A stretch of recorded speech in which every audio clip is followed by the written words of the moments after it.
Mesdames, Mesdemoiselles, Messieurs, je vous salue. Notre pays, la RDC, est à son 4e cycle électoral depuis la promulgation de la Constitution du 18 février 2006.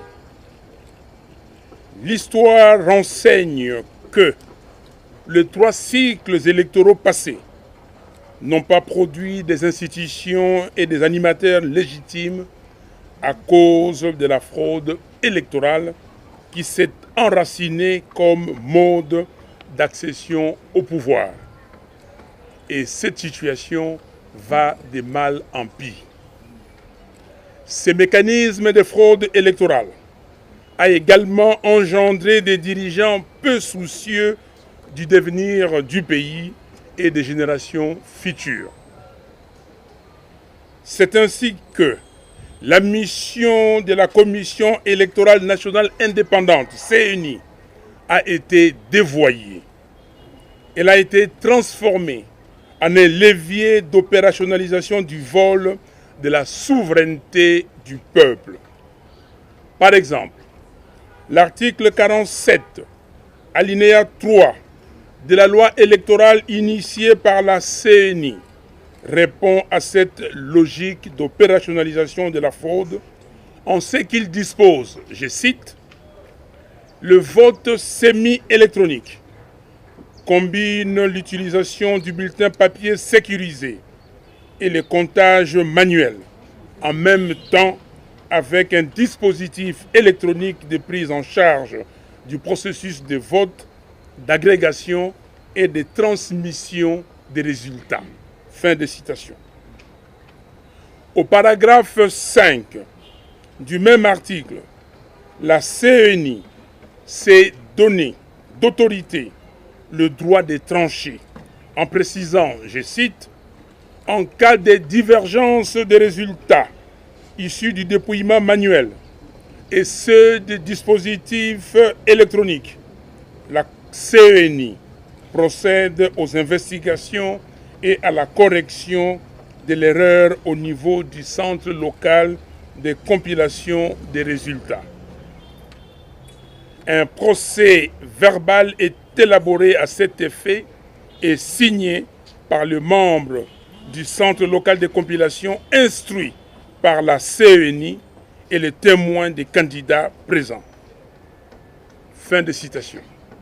Cette disposition ouvre clairement la voie à la CENI de recevoir électroniquement les voix issues des bureaux fictifs. C'est pourquoi, au point 5 de son communiqué, numéro 032/CENI/2023, la CENI insiste sur l'impératif pour elle d'observer strictement les cadres légaux et réglementaires en vigueur dans l'exercice de ses missions. Non, cette fois-ci, ça ne passera pas. Il est en effet temps que nous puissions arrêter cette hémorragie. Nous devons refuser que la CENI poursuive allègrement l'œuvre de se servir du peuple comme strapontin pour la matérialisation de la fraude et nous vendre une illusion de démocratie. Dans ce cadre, le communiqué de presse susmentionné de la CENI, en réponse à nos préoccupations présentées à M. Denis Kadima le 30 juin dernier, est une provocation de trop. En effet, contrairement aux affirmations de la CENI, l'audit externe du fichier électoral a un fondement en droit positif congolais. On sait que les audits externes précédents ont été réalisés sur base des décisions du bureau de la CENI, qui sont des actes réglementaires, source du droit, lesquels audits constituent par ailleurs à la fois une coutume et une jurisprudence administrative.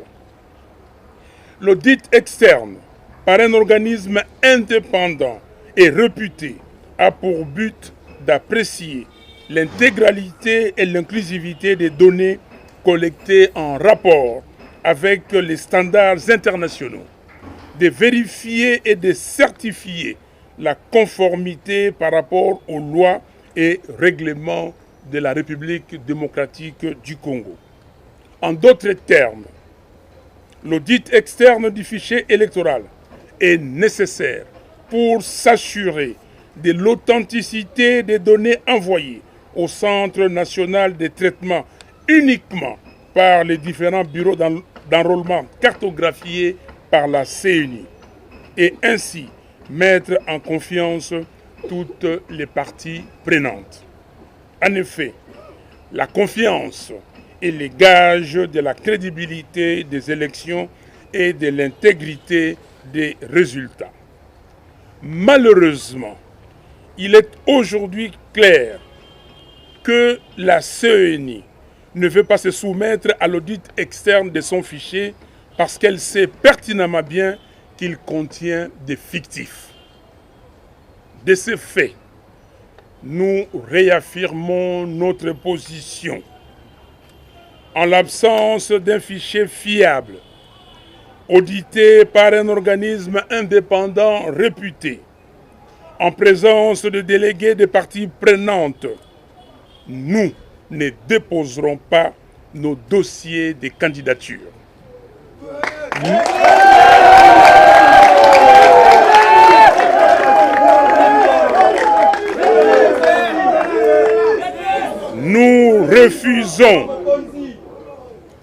Nous refusons de blanchir la fraude et donc d'accompagner M. Félix Tshisekedi et son union sacrée dans une nouvelle forfaiture électorale. En conséquence, nous rappelons au peuple congolais que conformément à l'article 64 de la Constitution, nous avons l'obligation de faire échec à toute forme de dictature d'où qu'elle vienne. Nous devons donc nous mobiliser pour empêcher que la parodie électorale en préparation ne se réalise. Ce n'est qu'à ce prix que nous allons recouvrer notre souveraineté et notre dignité confisquées. Dans cette perspective, nous allons entreprendre une campagne de mobilisation en vue de préparer le peuple à l'utilisation de l'article 64.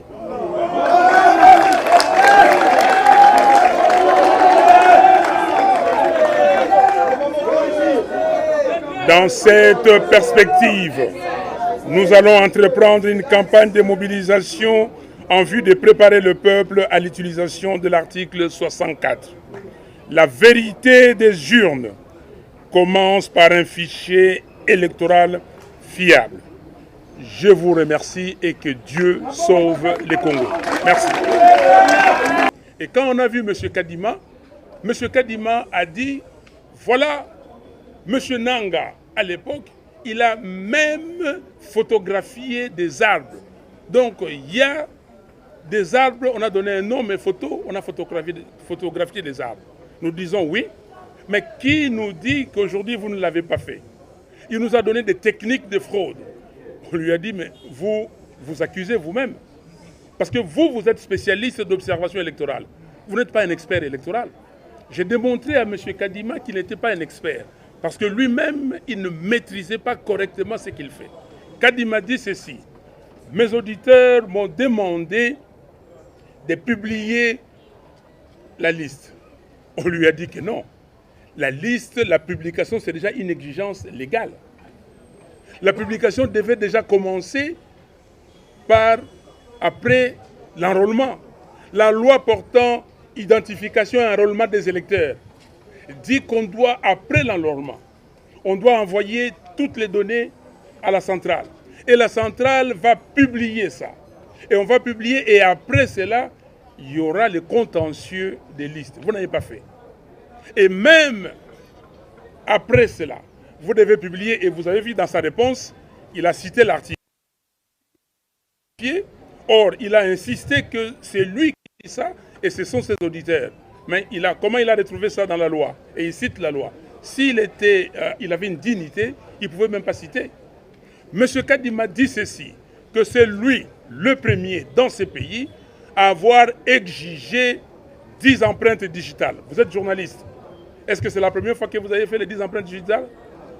On lui a dit que non, monsieur. Et soyez sérieux. Prouvez-nous que vous connaissez ce que vous faites.